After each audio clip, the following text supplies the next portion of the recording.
পবিত্র ঈদ-উল আজহা উপলক্ষে আমি নগরবাসী তথা প্রবাসী ভাই বোন সহ সবাইকে ঈদ-উল আজহার শুভেচ্ছা জানাচ্ছি।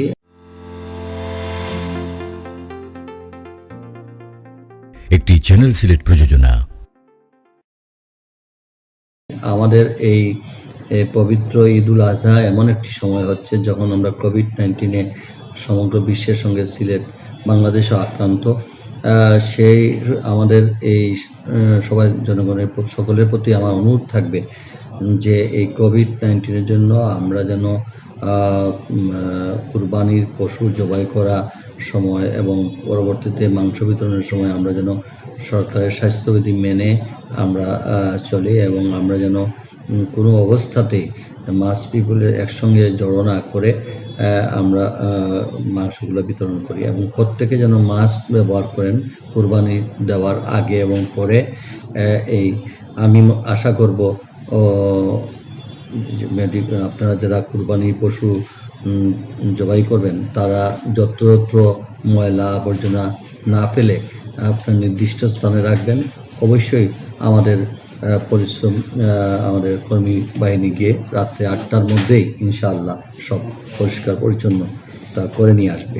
এতে আপনাদের সকলের সহযোগিতা কামনা করি।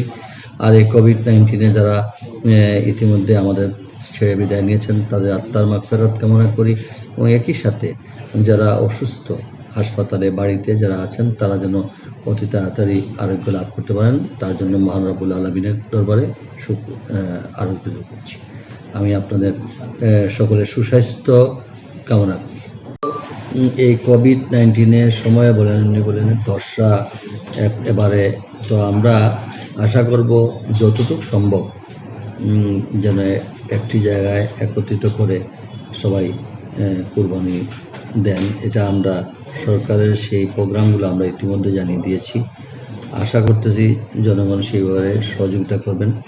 তবে আমার অনুরোধ থাকবে যারা এই কুরবানির পশু জবাই করার পরে যেন তারা এই জবাইকৃত যে সকল বর্জ্য যেগুলো উঠবে তারা এক জায়গায় একত্রিত করে রাখবেন। আমাদের 9টা টিম আছে, প্রত্যেকটা টিম মনিটরিং করবে।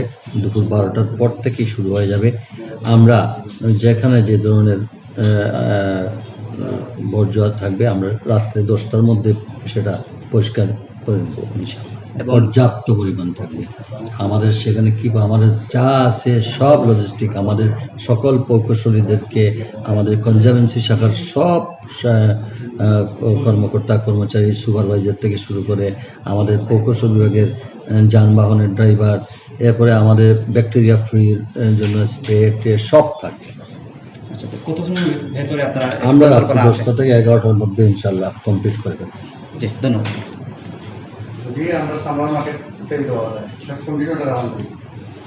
আর সামলা ইয়াই আছে।